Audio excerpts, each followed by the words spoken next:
little Bohemian Rhapsody playing about now. Wow, guys, we're gonna have a great discussion today. Let's see, where are you? Where are you, Nariman?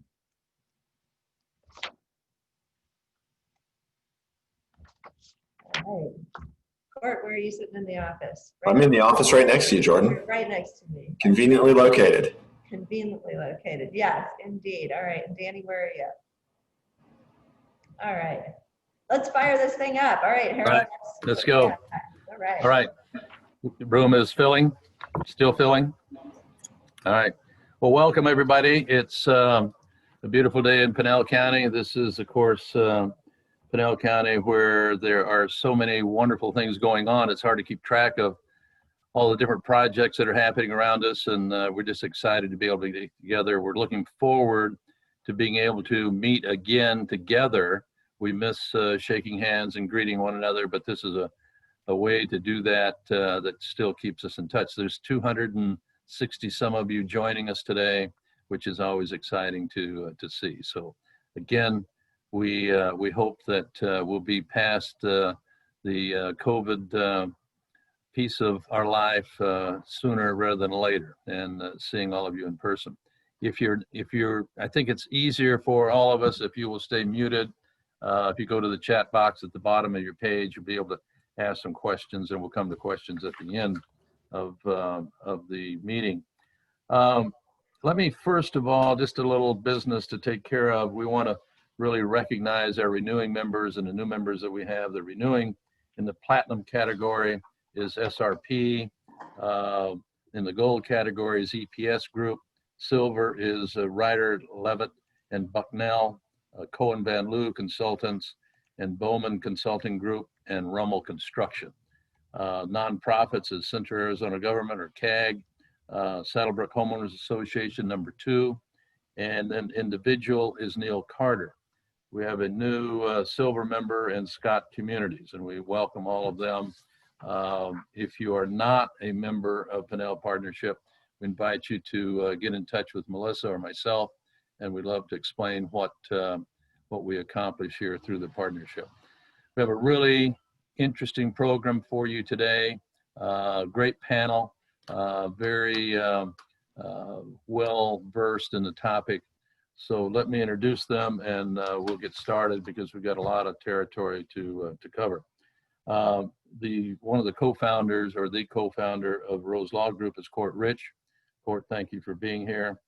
The CEO of ARAD is Nariman Afkhami. I got close, but forgive me, Nariman. I'll work on it. And then the senior economist for Elliot, Pollack and Associates is Danny Court. We're moderated as usual by Jordan Rose. Jordan? Oh, thanks, Harold. This is great. Actually, I'm really excited about this panel, and I think everyone here is too. This is a record attendance, I think, for online, and that's because this is such an important topic to not only those who own land in this area, but also everyone really in Arizona, as this could be and has been and will be the fastest growing part of our state and our country. Nariman Afkhami is a large landowner. He owns land all around Arizona and has great experience here. So I really appreciate Nariman being on the panel today.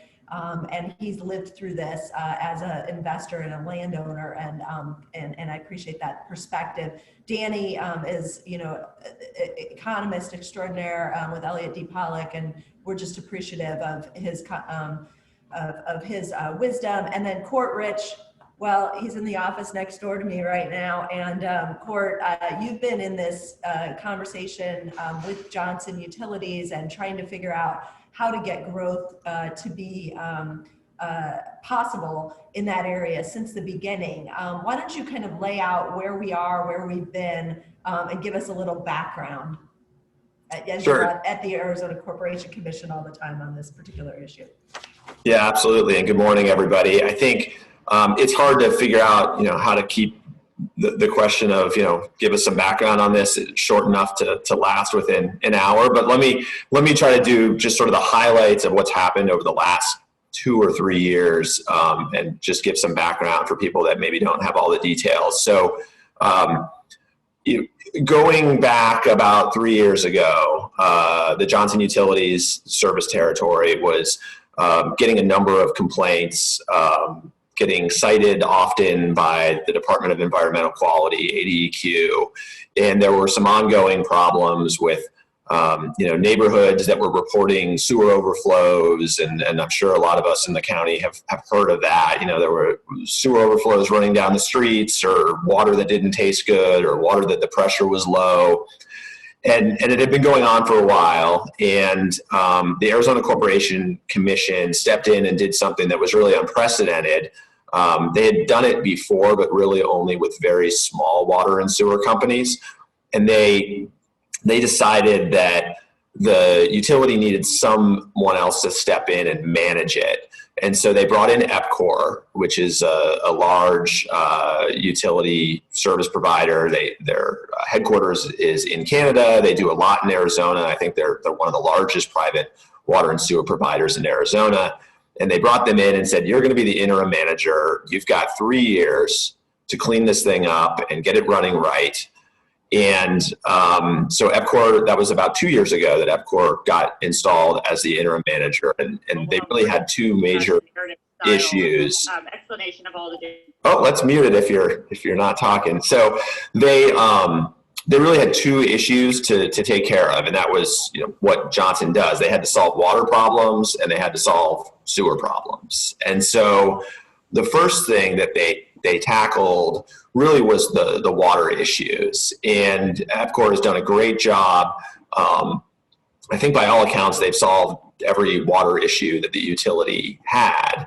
And I should say, I guess an important piece of the background for where we're at right now is that when EPCOR was brought in to be the interim manager, the first thing that the Arizona Corporation Commission did was put in place an order that said, they sort of divided the Johnson area up into different pieces, and they set aside some of the pieces and said, you're not going to be able to develop here until this problem or that problem is fixed. Or if you're a developer in this area, you can only get 1 or 2 building permits a month until the water is fixed here or the sewer is fixed there. And so what EPCOR did over the first kind of year and a half was they solved a lot of these water problems that released a lot of the land back into being able to be developed. Now, on the sewer side, there have been some problems that they solved, and then there have been some problems that linger. And now we're in fact in the middle of a potential new problem that might be coming up. And so, Nariman's really familiar, and I know a lot of folks on this Zoom are really familiar with what they call the Section 11 wastewater treatment plant, which is in the Magic Ranch area in Santan Valley. And that plant is old. It's been cited many, many times. And the Department of Environmental Quality has said nobody else is allowed to develop any new property if your property is supposed to connect to that sewer plant.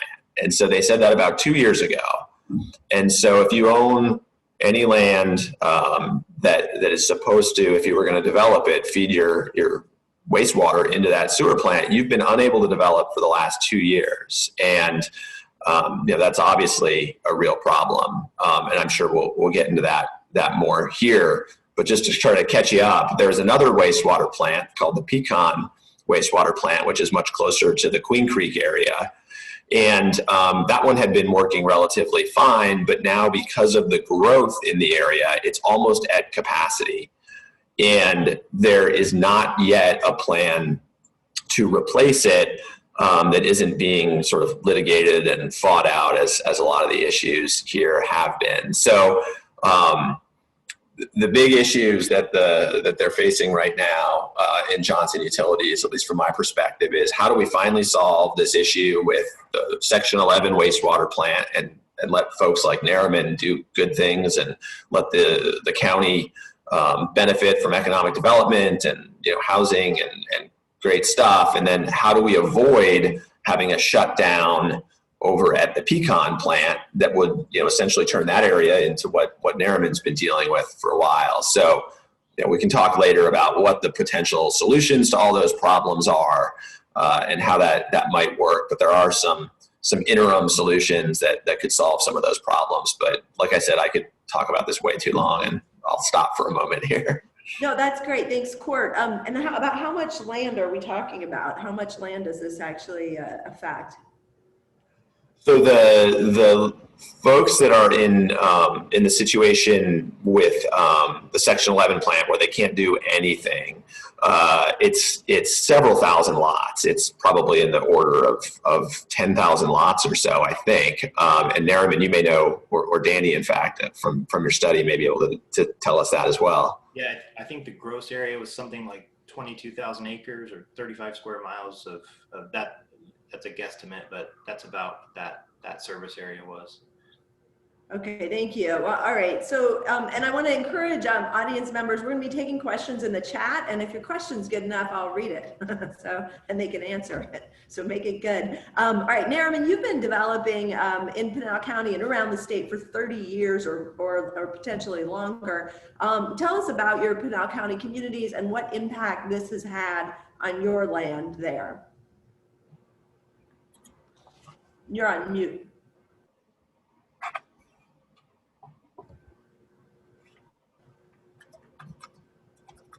All right. Thank Thanks. you. Yes, I've been developing Pinal County for over 20 years, I believe. And we have a project specifically called Magma Ranch. We have over 3,000 lots in that project, and we have developed about 1,200 units so far. We have about 1,800 that is ready to go to be developed. We were getting started. Finally, the economy caught up with us, and the demand was there for our product to come online, that we realized that there is a moratorium going in place with Johnson Utility. We had an experience similar to that on the same project in about 2005 when Katrina hit New Orleans and those levees failed. The feds changed their requirements for structures like that, and that was a national requirement. So Magma Dam is a structure about 5 miles to the east of our property, all of a sudden was in non-compliance. We did a study to figure out what it takes to bring it to compliance. We determined it costs about $4.5 million, and it can be easily done. Unfortunately, another consultant came up with a cost estimate of roughly $35 million to fix the problem. And that then went into a round and around ways and took several years for that,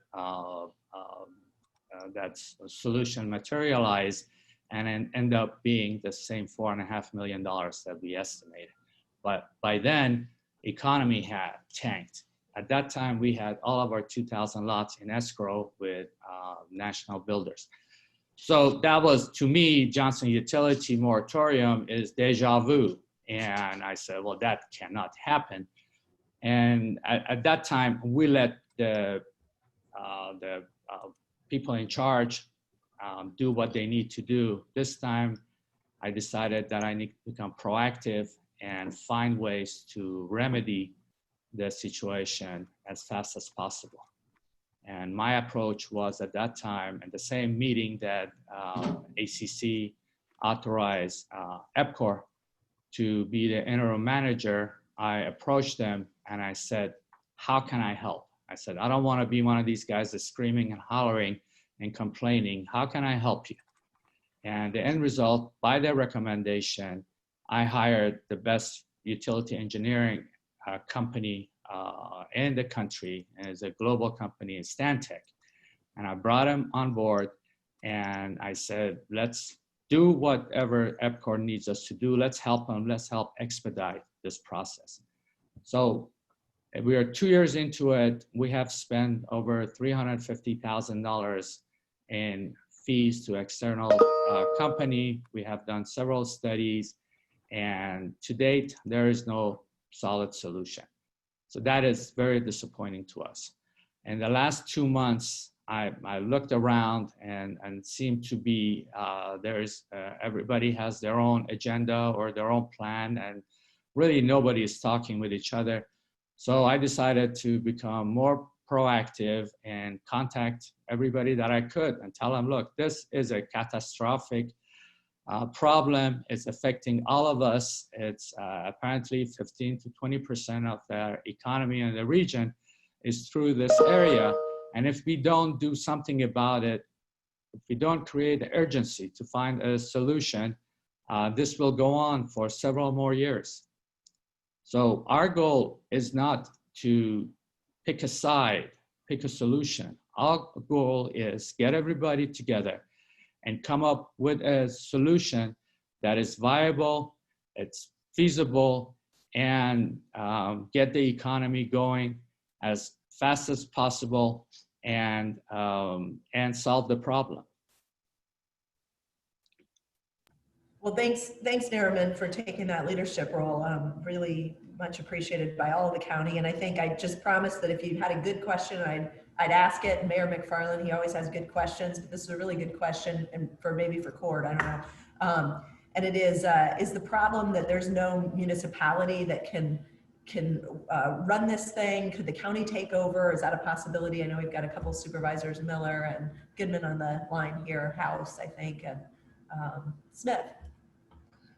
Yeah, that is a really good question, and it's something that a lot of people have been talking about. And I know, well, the county's done a lot of good things, and I'll get to that. But the one thing I think, in fact, it looks like Nick Myers in the chat already answered a little bit of this. Last year, during the legislative session, the county, or earlier this year in the legislative session, the county was looking to try to get a law change that would allow it to do what cities can do and get into the sewer business, so it could potentially be in a position to take control of the territory. It would have to pay for it, but take control of the territory and try to bring it online through, get it back together through a sort of municipal situation or a county-run sewer system. So that is an option. I think one of the problems I think that's out there, and a lot of people say, oh, if only somebody else owned it, or if somebody else bought it, there are still just infrastructure problems that need to be solved, and that's kind of where we're at right now. It doesn't, if somebody else owned it tomorrow, fine, that's great, but they would still have to solve these problems. And so, there are some interim solutions that could help this situation, unlock the potential in the area. And for example, I think the County Board of Supervisors on Wednesday did a really good thing.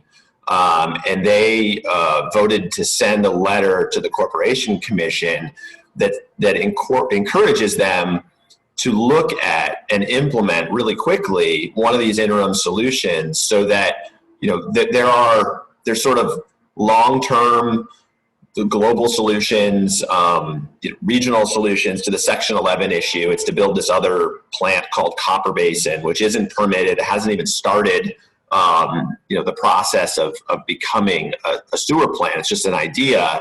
And that's going to take 3 or 5 or more years to come into being. And obviously, if you own land that's already been shut down for 2 years, the prospect of it being shut down for another 3 to 5 years is just devastating. And not just for that landowner, but as Danny will tell us later, for the whole region, it's a bad deal.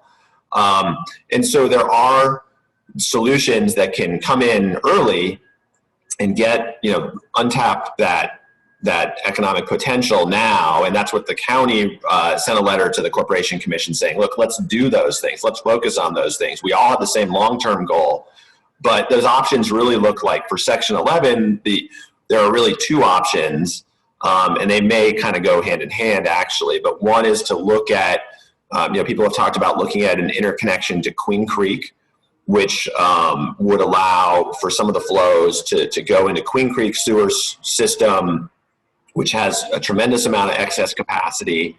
They have a large shared sewer plant with Mesa and Gilbert that has it has more capacity than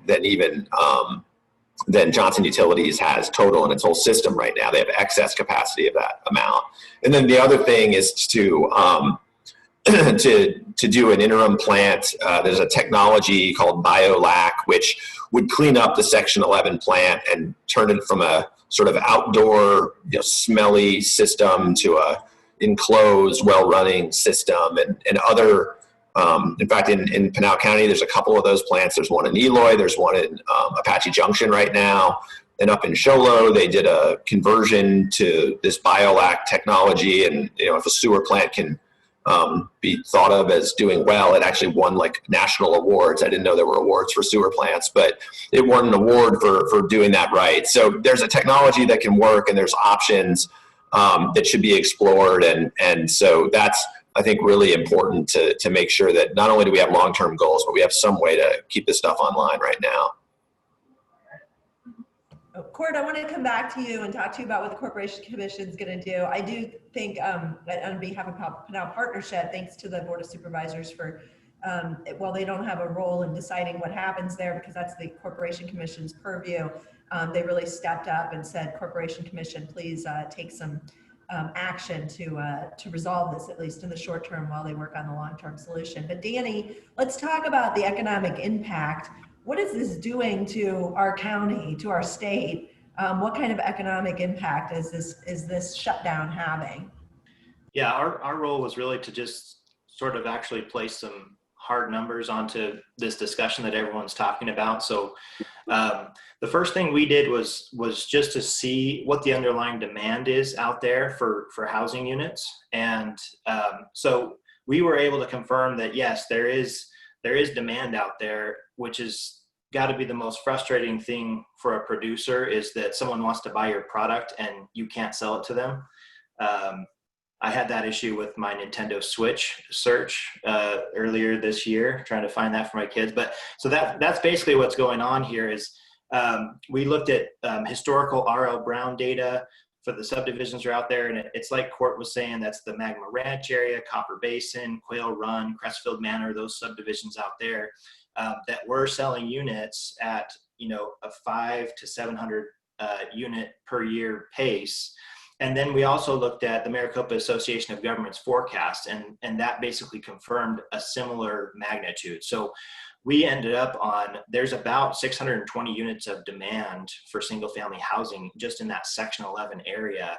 And so what happens when you put that moratorium on there? You're artificially shutting down that demand and that economic activity. So the other question mark was sort of like this discussion too, is what is the solution and how long does the solution take to get into place? So we provided a range of time. So basically this is, okay, if the moratorium's in place, we can only sell a certain amount of units. So now we're losing out on these other hundreds of units. How long are we going to lose out on it for? And so I'll just sort of give you the highlights of that. And even the most quick solution of an optimistic 18-month turnaround with doing something with the original plant and fixing that up, you're already talking about a $250 million loss for the region in economic impact and about $8 million in tax revenue for just Pinal County. And so think of that when you start to extend it. I mean, a three-year impact. Now you're over. You're almost to $600 million in economic loss. And then take that out to the extreme, and I've heard some opinions that say it's not even that extreme. If you were to go and build that new plant with any sort of permitting or litigation issues, if this were to extend for 7 years, you're talking about a $1.6 billion loss in the region and about $50 million in tax revenue loss to the county. These would be homes that would be in Pinal County. These are $250,000 homes on average. So people making $50,000 to $60,000. They spend money in the economy. They buy household goods and services in the area. They go out to eat. They support jobs. The construction jobs alone, that's, we're talking thousands of construction jobs that could be there, building those homes for them. And so it's just all being displaced out of this area over to other areas. So a $600 million or $1.6 billion loss if this extended for 7 years. So this interim solution and then a long-term solution is absolutely necessary. And Nariman, let's talk a little bit. You said you hired, and go ahead and switch your mute off, but you hired Stantec to look at solutions. What were those solutions that they came up with from an interim solution, I think is what they were looking at? Yes, the first was when we looked at it where Johnson when Magma Ranch is located. At the time we built Magma Ranch and the flow went to Section 11.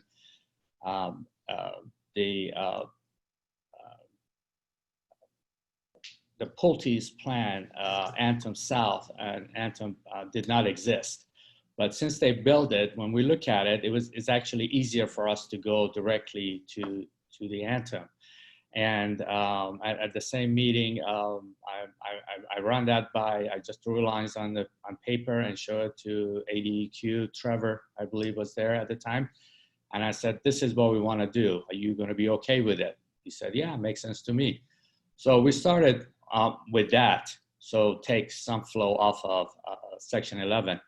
Then a couple weeks into it, EPCOR approached us and it said, look, you're doing this work. Do you mind helping us come up with a more global solution? Instead of just rerouting your flow to Anthem, why don't we find a way to reroute directly out of Section 11 to Anthem? And that will be a global solution. I agreed with that. I said, okay, let's do that. So we worked on that, and there is existing 8-inch force main in place. We thought the first plan was to build another 8-inch force main parallel to that so we can have added capacity to divert flow from Section 11 to Anthem. When we finished that 90% into design, then EPCOR asked us, said, look, why don't we do a gravity? It's more expensive up front, but in the long run is better for ratepayers. So we did that design. So a year into it, then we were told, and they were gonna build it and they had the money for it. So after a year into it, then they said that there is no capacity at Anthem and we have no money. So then we said, okay, what do we do now? Then we went back to our own solution. I said, okay, we can reroute, go to Pecan. So we work on that design and via Copper Basin, because that was clear to us that that was the direction that ACC and EPCOR want to go, build a facility a new facility at Copper Basin. And in the interim, we were going to tie into the El Dorado's lift station and for an interim time and direct flow to Pecan. And when they figure out what they're going to do, that they can reverse the flow and all will be good. At that time, since there was no money, we had to fund it. So I want to make sure that we get Johnson Utility on board. We're not about to write large checks and then once Johnson take over, say, look, this is my problem. So when I went and met with, and EPCOR agreed. So when I went and met with George Johnson, when I told him what we want to do and asked if he will go along with it, he said to me that why would you want to do that? I have this plan and it's BioLac that I can implement that. It'll be done in 18 months, 14 to 18 months, and I will fund it and it'll be quick. And that's the first I heard about it. And I said, well, that's new to me. Let me go look into it. And that's what we did. We asked Stantec, they said, look, this is what we dug into it, asked Stantec to look into it, tell us if it's a viable solution. They said that, they put it in writing. We contact the contractors that were gonna do the work and wanna make sure that they're legitimate, they're large national companies, they were. So it got vetted, BioLac. If you asked me what BioLac was 3 months ago or 4 months ago, I would have guessed it's a laxative. I had no interest in running Johnson's Utility or any of that, but there was a solution that was put in front of us. We vetted and seems reasonable. These are real people, real companies that their reputation is more important than one deal, one project, and they told us it's viable. Then the issue of odor came about. Then we went and asked Stantec again. I said, odor is a problem. And then they put it in writing again. Pollack is the best way of solving the air quality issues. We found 3 other plants in existence, and they have 0 air quality violation. And the added benefit to Pollack is that it increased capacity from 1.6 million to 3.2 million for very little cost. It's basically, Johnson's number is $12 million, and EPCOR can say, look, it can be as much as $20 million. But that's added $1.6 million. We did a quick analysis of Copper Basin plan, and the numbers for a first 500,000 gallon per day, it's come up roughly around 15 million. And if you use the same logic for that as you do for Pollack, that 15 million can become 20 million. And that only gets you 500,000 gallons per day. And that will take a lot longer, three years, let's say. And it is quite possible, or it's given, that Johnson will litigate, and that will go in courts for several more years. One of the issues that right now, some of the solutions on the table is the Antrim can be expanded, but that can be expanded by 1.5 million, apparently. And Pecan is going to be expanded by 1 million gallon per day. And Copper Basin, based on Johnson's utility design and master plan, is supposed to be 1.5 million. Apparently, EPCOR thinks they can have it as large as 3.5 million gallons, but with the plan of shutting down Section 11. So as Danny already told us, we're looking at 23,000 acres of land that is going to need sewer capacity. We're talking about 10 million, 15 million, 20 million gallon per day. So if you're going to shut down Section 11, right now there's 3.4 million, and that can be easily 3.2 million, that can easily be doubled to 6.4 million. So you're going to take 6.4 million of the cheapest available sewer capacity out of the market, out of the plans. So where are you going to put it? And we need capacity. We need and we need it now. So, well, and Nariman, I appreciate you thought Pollack was a laxative, and now you sound like an actual engineer. So I don't know. You definitely have a handle on the issues. Court, I think there's a couple questions in the chat that I'll try to sort of consolidate. Candace Steelman, who was a HOA board member at Santan Heights for a while, she's asking about whether or not during all of this will the utility go back to Johnson, or could it be sold? And then Nick Myers, who is all things utilities, ran for Corporation Commission, is asking a great question, and that is who will pay for these things? And then one final thing is Tish Castillo has suggested, like, what are we doing here? Are we doing this just for growth? Is it a short-term thing for a boom for developers, or are we really thinking about the future of Pinal County? And maybe any of you guys can answer, but Court, why don't you turn off your mute and try to talk to those issues? Nothing like 3 or 4 questions at once. I had to take notes. That was awesome. Oh, yeah. Okay, good. Okay, so number one, will it or does it have to go back to Johnson, at some point? Do they regain control? So there have been a million really interesting legal issues in all of this, from whether or not the Corporation Commission had the authority to appoint EPCOR in the first place, to, whether or not the Corporation Commission, how far their authority goes to order, EPCOR or Johnson to do certain things that maybe the owner doesn't want to do.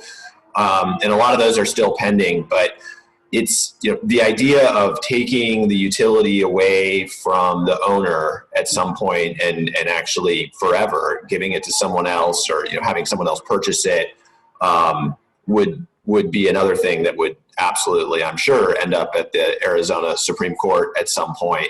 But, as everybody knows, private property rights are a really important thing in our country. But certainly a public utility, a monopoly utility, has a duty to the public also. I think, it's sort of interesting is that the better job that EPCOR does, the more solutions they bring to the table, the more they solve the problems.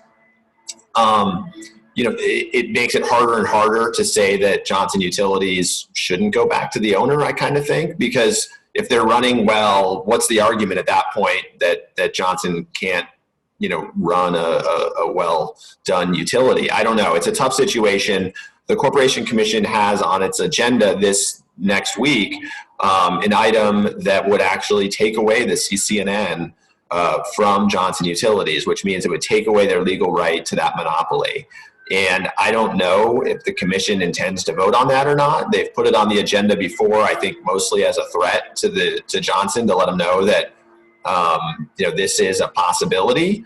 It would no doubt be a huge legal fight, and I don't know where it would come down. And I'm sure all the other utilities in our state are similarly interested in that, no matter what they think about how Johnson is doing. So it's a great question. I think the odds are it will go back to Johnson, but pieces of it may be peeled out, parts that haven't been developed yet. We'll see.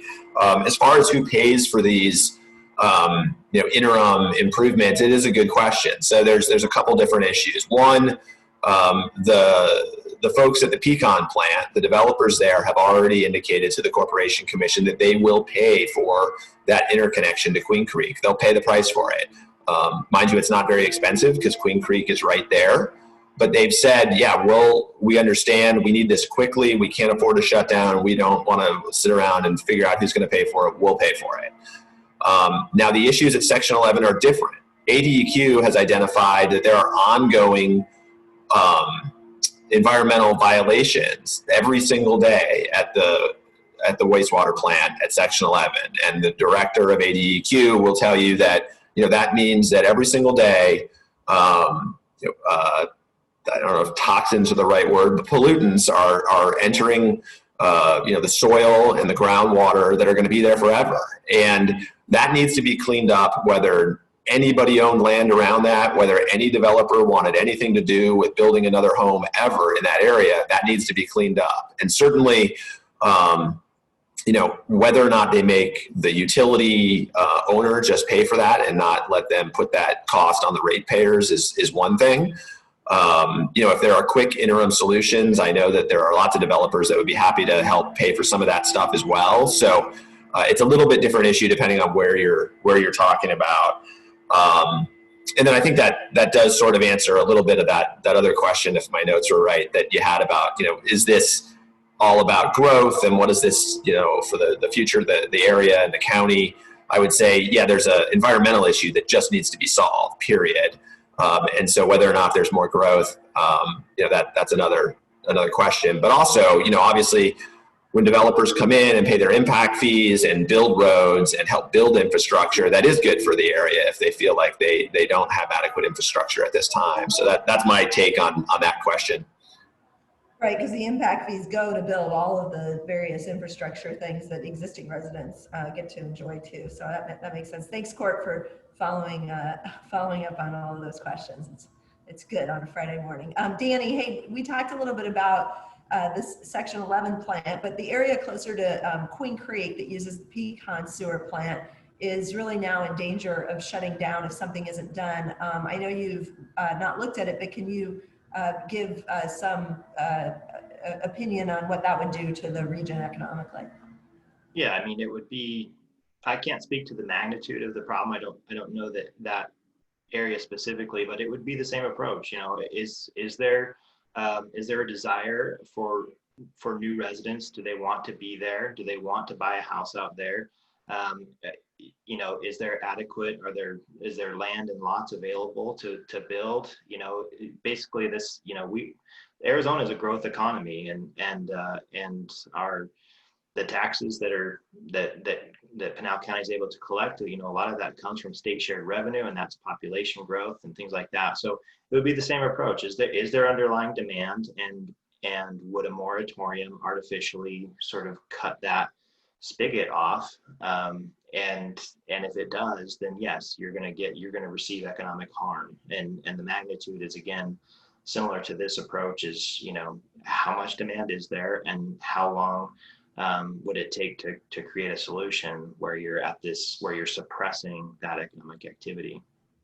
Danny, do you have any, or do you recall, was Santan one of the fastest or the fastest growing areas in our state and in our country for a while, or was Santan number 3, or do you remember where it ranked when growth was? Yeah, that sounds familiar. I don't know the exact number, but yeah, very fast growing, and that's how Greater Phoenix grows. It grows on the edges, and so Santan is a natural place, and it's also an affordable place, and so you get that demand as well on the affordability side. So yeah, there's a lot of interest in that area.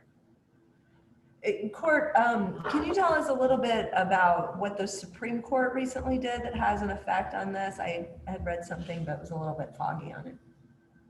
Yeah, there were a couple of things recently. One, right when the Corporation Commission appointed EPCOR as the interim manager, Johnson Utilities sued and said that wasn't legal.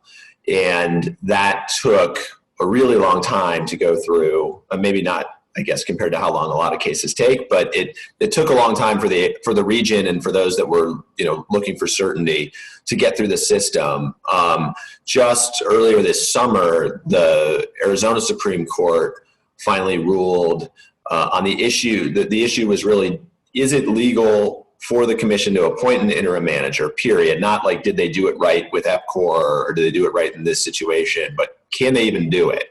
And the Supreme Court said yes. And so that kind of got rid of a big cloud that was, you know, had they said no, then just immediately the utility would have gone back to the ownership, and EPCOR would have been out, and you know, that would have had all kinds of implications, you know, just for sort of the trajectory that we were on.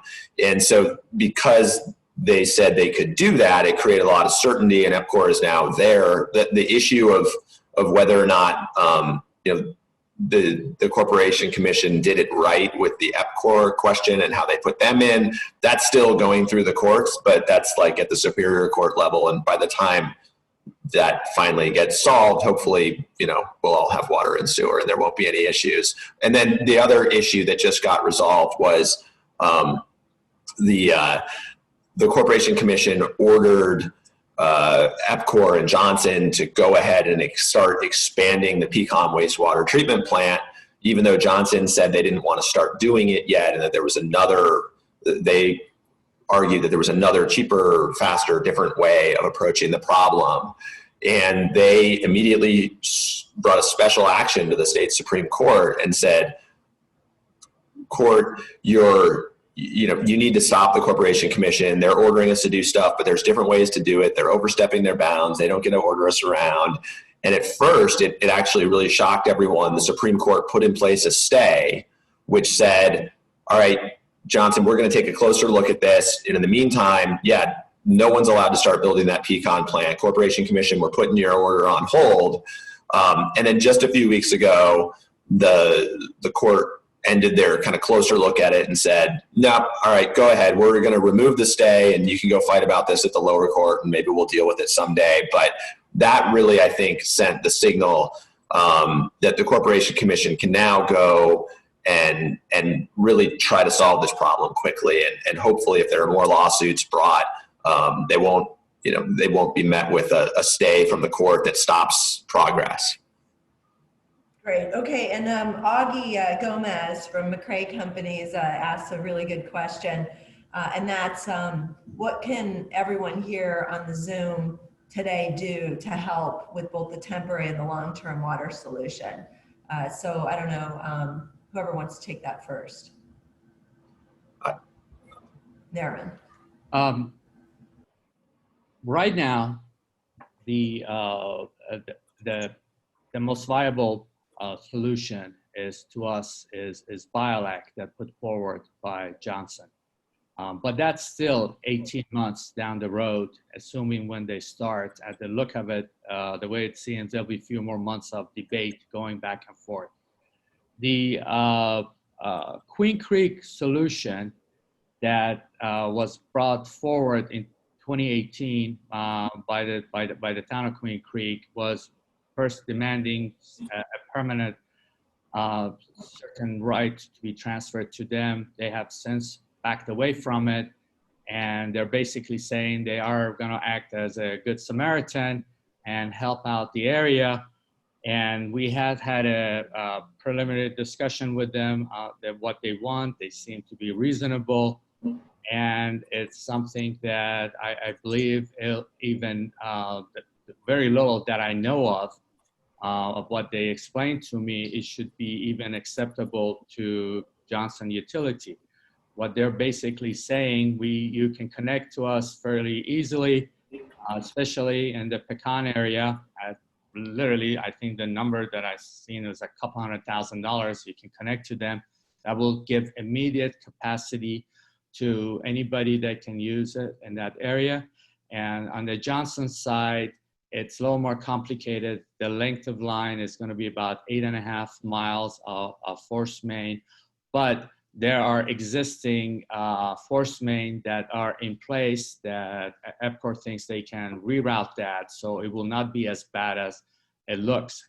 So if what they said is correct, if they're really going to be the good Samaritan and they want to help the area, that is the quickest and the least expensive way of getting the area going, have the economic expansion of the area, the growth happening now, while these Johnson Utility and ACC and EPCOR and ADQ trying to figure out what's the best path forward. So this is very promising. Of course, in issues like this, devil is in the detail. We are on the outside, but we can't see those things, but the very little information that we have, that they are actually working on it. And EPCOR is looking at the Section 11 connection, and we are very hopeful.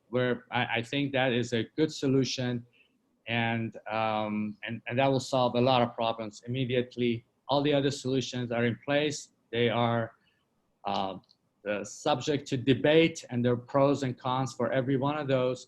But I believe ADEQ has made a decision that we agree with it, that the time of talk is over. We need action. We need immediate resolution for Section 11 to bring it to compliance. And whether they're going to use Pollack or anything else they want to do is up to them. By connecting to Queen Creek, that interim connection will immediately open up capacity, solves the problem in the Pecan area and Section 11, and then the county and the state have the funds to do what needs to be done. Again, we're not trying to get into a utility business. We're trying to solve a problem that is confronting us. And if Queen Creek does this thing they said that they will do, and if EPCOR and Johnson Utility can come up with a deal acceptable to them, ADEQ, ACC, I think that is a great solution, and we're very hopeful that that is the fact, and that's going to happen within the next 30 days or 45 days. Well, Nariman, thank you for your leadership on this. We really appreciate it for the county. I do want to, before I ask you, let me just see on the panel, no one here or does anyone represent Johnson Utilities? Our assessor Wolf has asked that. And then if there's someone in the Zoom call that does represent Johnson Utilities wants to raise their hand, I'm happy to have them say something. And then Tish, I appreciate that, Santan Valley, sorry. So we're all being very sloppy about calling it Santan. So thanks for always keeping us straight. Court, what can we do to, back to Augie's question, what can we do on this call to help the situation? Yeah, so I put in the chat a link to the agenda for the Corporation Commission hearing next week. And if you're not familiar with those agendas, you'll see there's a bunch of different Johnson Utilities issues on there, as there seems to always be lately. But item number 34 is just their monthly update that they do.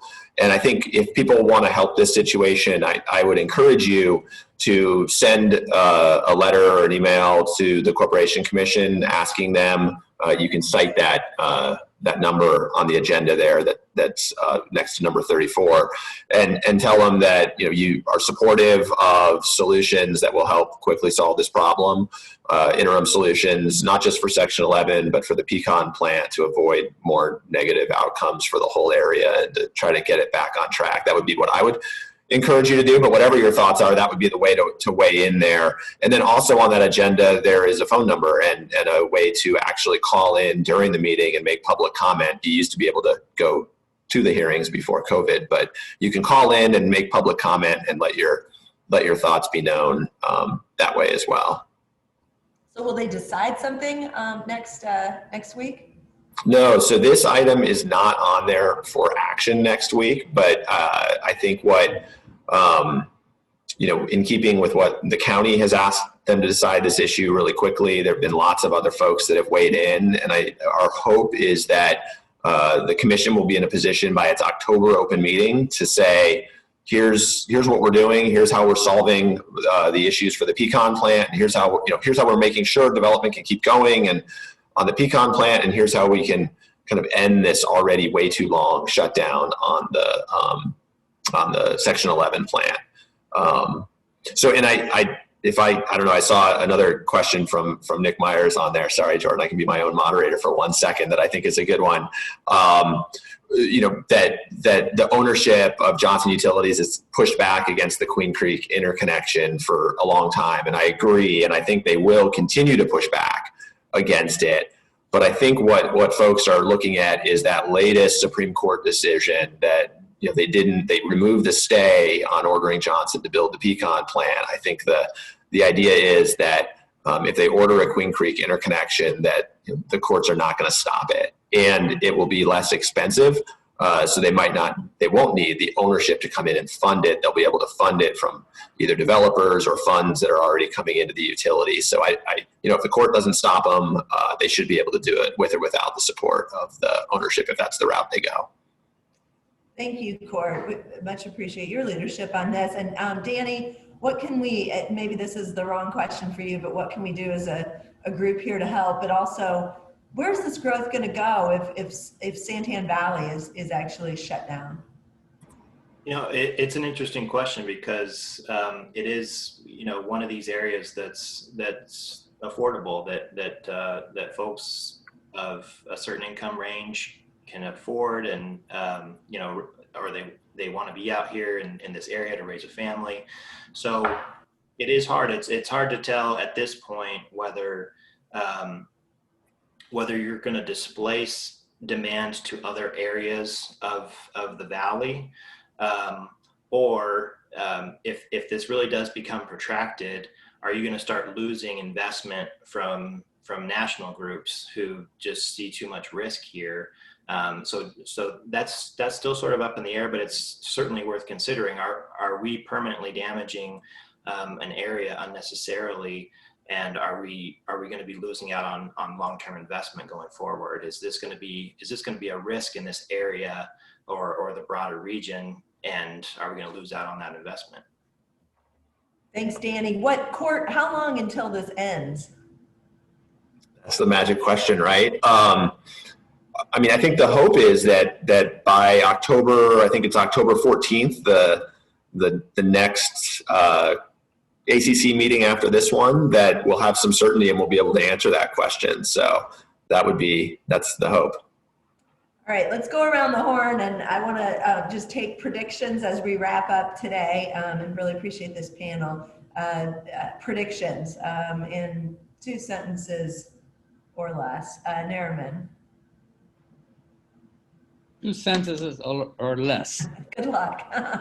My fear is that we're going to be sitting here this time next year, still no conclusion, and that's what got me to move and try to get people deciding, making decision, and make a stand, take a side. There's no right or wrong. These are opinions, but there are very smart people in this group that they have the expertise and the education to make rational decisions. And so I'm hoping that this year, with the stance that actually ADQ is taken, there is no way around it. The decisions will be made within the next couple of months, and decisions will be binding. And I'm hoping, and I'm really sure that, in spite of what is going on, there are a lot of animosity, but George Johnson is a rational person, and he will look at the reasoning and the logic, and so we will come up with the solution with ADEQ acting as a sheriff and making sure that these commitments will be done in a timely manner, and we have a resolution to all of this. I'm really hopeful. I'm hoping within the next couple of months. Well, we appreciate all the time you've spent on it. So that's so good. Court predictions. There'll definitely be more lawsuits, that's for sure. There have been a lot already as part of this. I mean, my prediction is that we're on the right track, and that the Corporation Commission, with help from Pinal County Board of Supervisors and a lot of other folks weighing in, is going to realize that now is the time to solve this problem with some interim solutions. And so my prediction is, hopefully, by next month, we've got some certainty and we can move forward. Thanks, Court. All right, Danny, prediction. It's good to end with the Economist. This is out of my space, so I'll just tell you I'm an optimist, and I just think that there's a lot of smart people working on this, and so I think that a simultaneous solution to this and a COVID vaccine will come out on the same day and in short order. And it'll be before November 4th, right?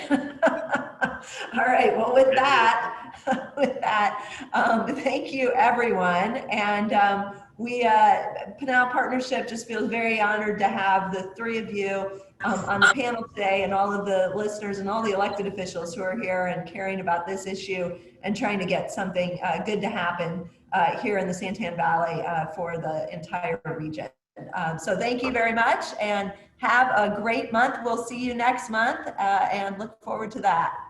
Thanks, Harold, and thanks, Melissa. Thank you, everyone. Thanks. Thanks, Jordan. Thank you. That was great.